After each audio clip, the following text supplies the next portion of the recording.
Transition Tuesday. I'm Jane. This is Joe. We are continuing our conversation on centering on Joe, talking about person-centered planning as Joe is completing his last year of school and preparing to enter into the world of adult services as a person with a disability. So last week we introduced these ideas about the 5 accomplishments around person-centered planning that were developed by really the founders of this whole concept of planning for people with disabilities, John O'Brien, Connie Lyle, and others. But John O'Brien and Connie Lyle came up with these 5 accomplishments that indicate a person's quality of life as an adult with a disability and their person-centeredness of their life. And so the 5 are community presence, community participation, encouraging valued social roles, promoting choice, and supporting contribution. So last week we talked about community presence, and we rated each of these 5 accomplishments, looking at Joe's current place in the community and how person-centered his life is. We gave him ratings of 1 to 5 for each of those accomplishments. 1 is no presence at all, and 5 is famous. So this week we're going to talk about community participation. We gave Joe a 2. Currently, Joe's in school and he participates in a weekly Zoom meeting. But if it weren't for school, I think Joe would be a 1.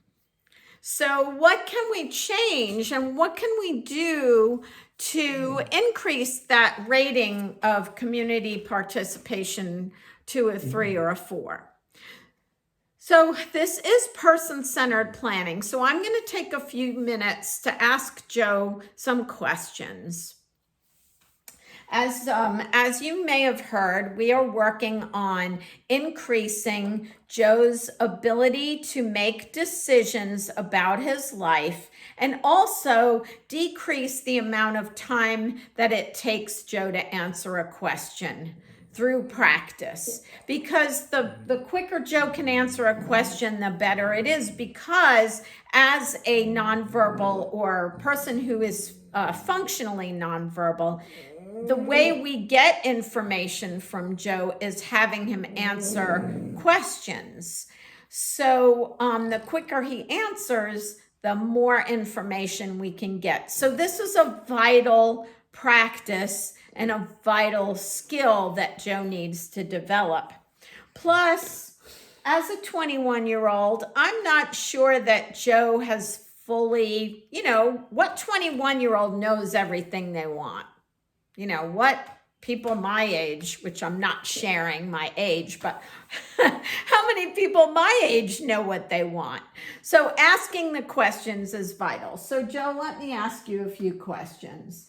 Joe, do you think it's important for you to make decisions about your life? Yes? Touch my hand. Yes. Joe, let me fix your ear, buddy. Okay.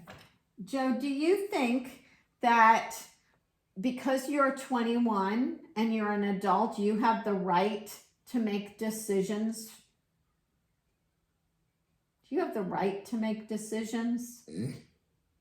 Yes? Yes. Do you expect people to take you seriously when you make a decision? Touch my hand or tell me with your voice. Yes? Do you expect to be taken seriously when you make a decision?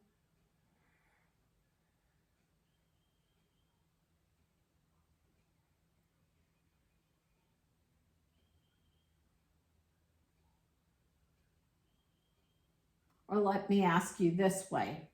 Do you think people should take you seriously when you make a decision? Should people take you seriously?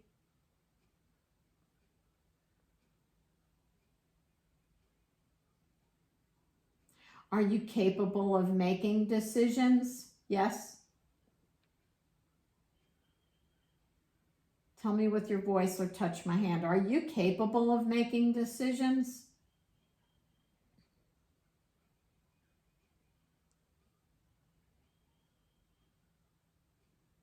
I see your smile, but I need to hear your answer.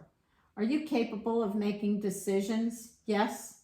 Touch my hand or tell me with your voice.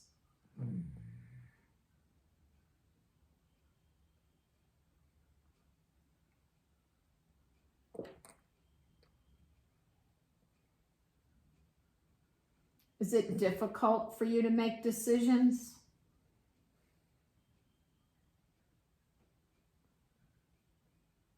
Touch my hand or tell me with your voice. Is it difficult for you to make decisions?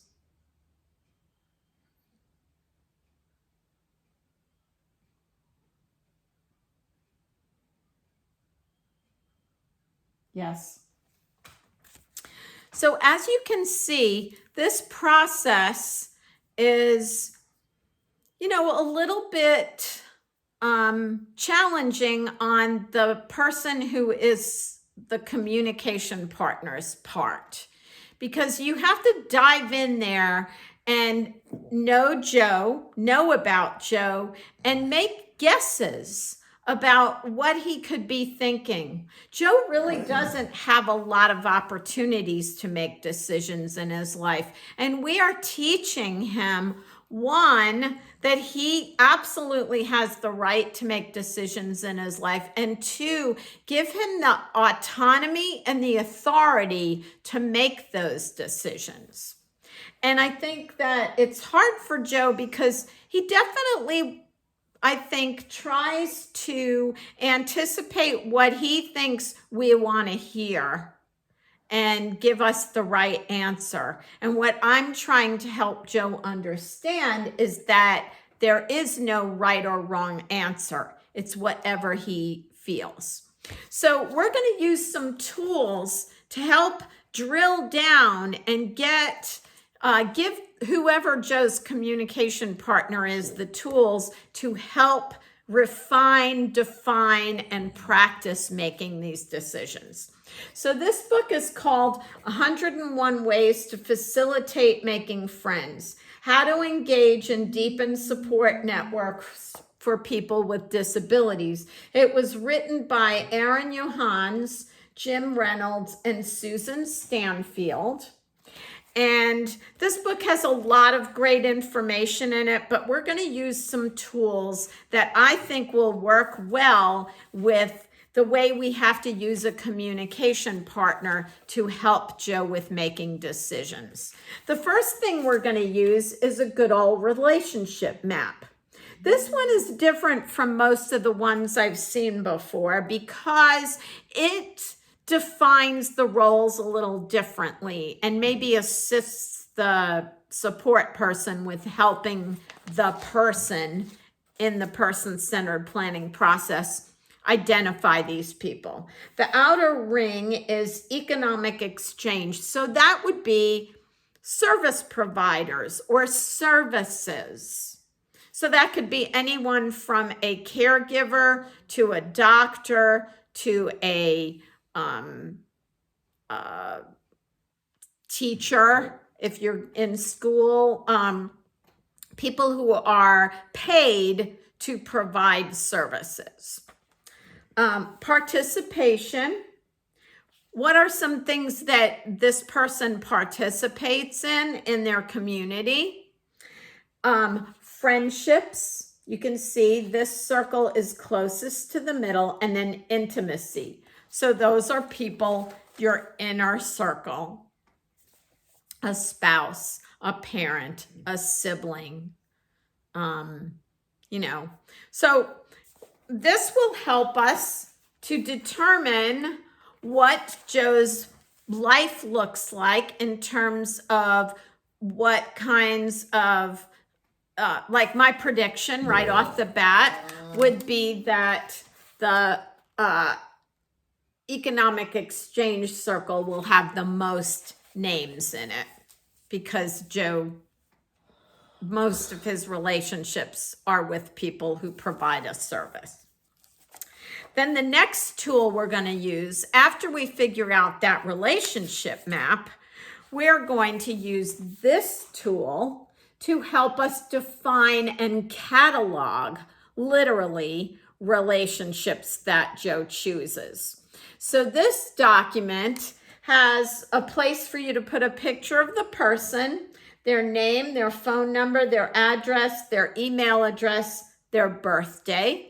And then it asks, the relationship I share with this person is, our favorite activities together are, how the relationship began, what I like about this person is, and then what support do I need to be able to, see this person? Do I need someone to help me with transportation? Do I need someone to help with communicating with them? Someone to help me set up a visit or a meeting time? What are all those parts? So we've got the map, we've got the catalog of the people, and then we have a schedule. So we can be intentional about who we choose to spend our time with, and then how we will spend that time with them. So this schedule has the days of the week across the top. And then down here, the day is split into 3 sections: morning, afternoon, and evening. And in those sections are the activity, the location of the activity, who went with the person to the activity, and who are some contacts relating to that activity. So let's say that Joe became part of a social club. So that would be the name of the activity, the location of the activity, who took Joe to this club, and then who's a contact with the club in case we wanted to do this again. So I think using these tools will really help us not only get better at creating opportunities for Joe, but will also give Joe the context to help him make more decisions and more meaningful decisions about how he participates in his community. And I think if we track this over time, we'll start to see trends, and Joe will maybe become more confident about making decisions in his life. That's what we're working towards. Thanks for joining us today, and we will continue working on some details about these 5 accomplishments. Next week, we'll be talking about encouraging valued social roles, and we hope we'll see you next time.